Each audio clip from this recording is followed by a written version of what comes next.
And my entire career hinges on a coincidence of leaving a studio where I did not get a job I applied for, and a person walking in the door at the exact same time saw me, recognized me, and said, "Hey, are you Scott? And did you apply here today?"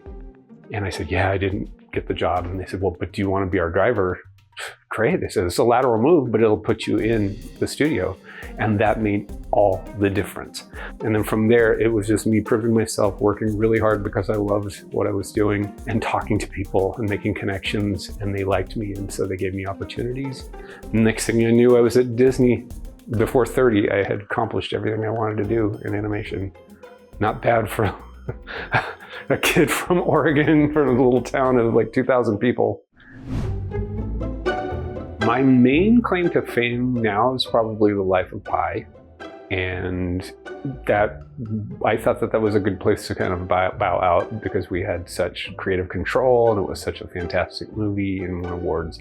So that one, I consider that to be probably my latest and greatest. But beyond that, I worked at Disney during the Renaissance era in the 90s, so Pocahontas, Hercules, Hunchback of Notre Dame. Then I was at DreamWorks from the start with Prince of Egypt, El Dorado. I moved on to their 3D films, the first ones like Shark Tale and Over the Hedge and Flushed Away, before I left to go work in creature effects and worked on some really big titles. Probably the biggest one was the Hulk film, my favorite film that I ever worked on, which was Cabin in the Woods, and then wrapping it up with Life of Pi.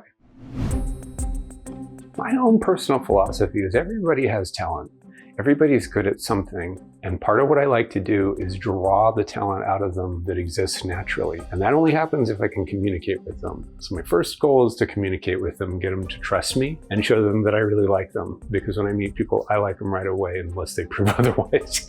And then once I've gotten to know them a little bit, I find their strengths and weaknesses. And I talk in terms of success and failure. I don't talk in terms of right or wrong.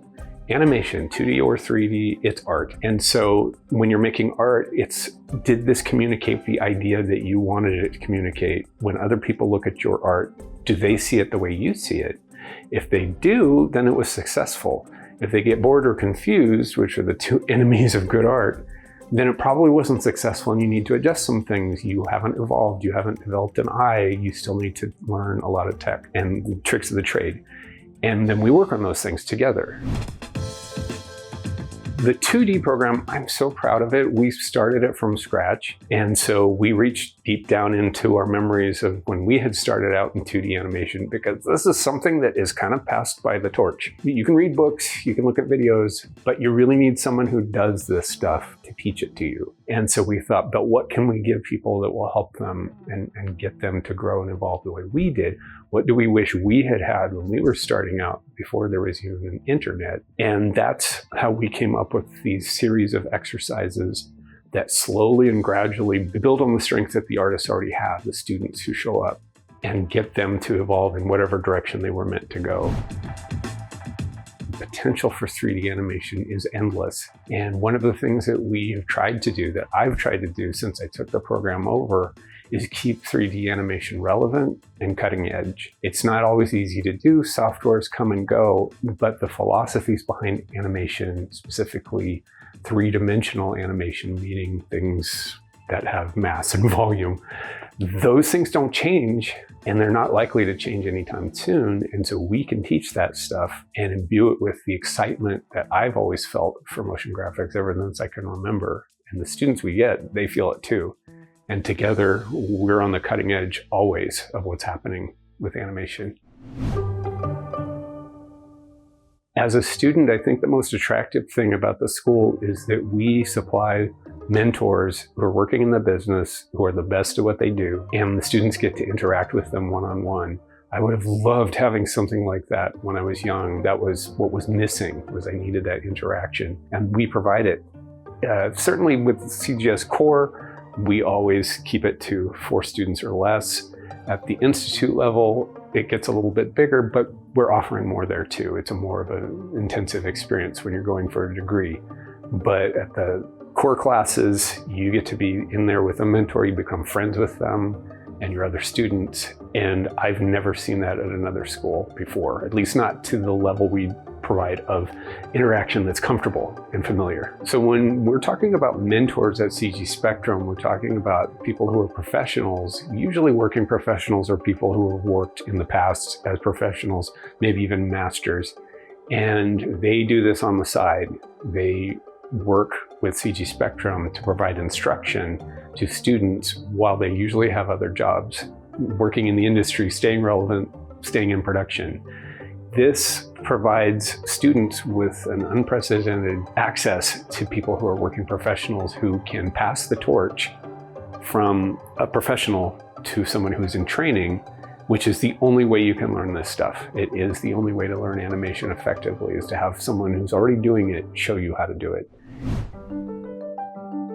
So from the start, I've had students that I personally have worked with who've gone on to tremendous success, and success can mean a lot of different things to different people. So I've had people who now do freelance work, people who've worked in steady studio gigs, people who are doing things for personal clients. And so I get people from all walks of life. I get a lot of students who have decided to switch careers at some point and pursue their dreams, which I think is really exciting.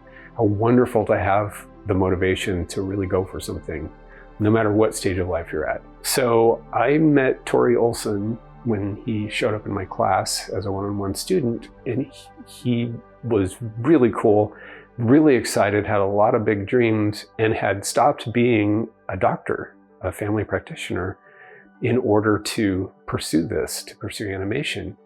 And we had some hard talks about the reality of this situation, and he was 100% convinced that this was something he could do and something he wanted to do.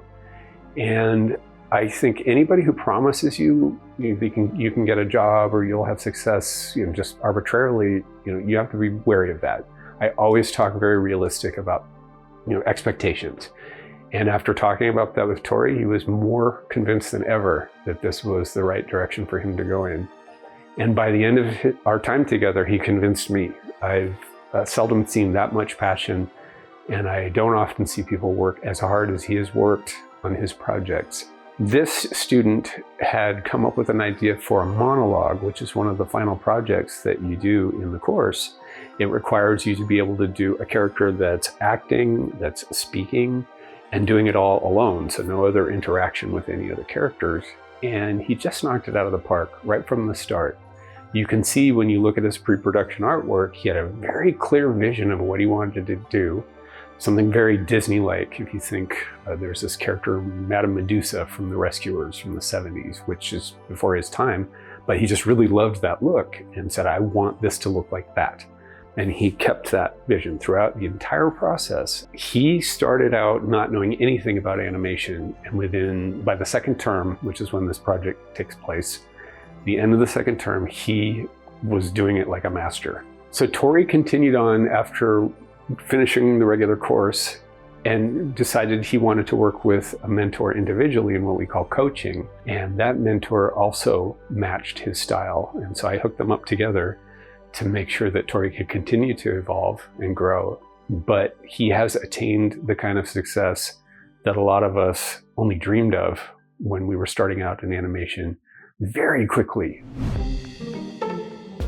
In the 3D department, we have Melanie Connors, who is an exciting student of 3D animation, who is doing all sorts of exciting things, and right out of the gate showed aptitude and excitement and a sort of simple mastery and understanding of the love of motion.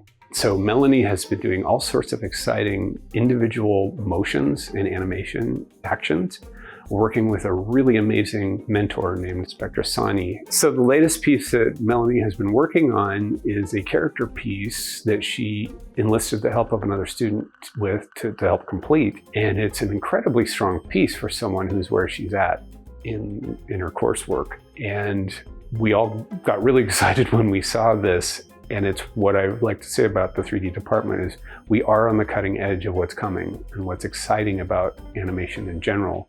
Melanie has taken the torch that we passed on as mentors and is running with it as we speak, and is going to be one of the people who carry it into the future of animation, motion graphics, entertainment in general, however that ends up. And it couldn't be more exciting to watch.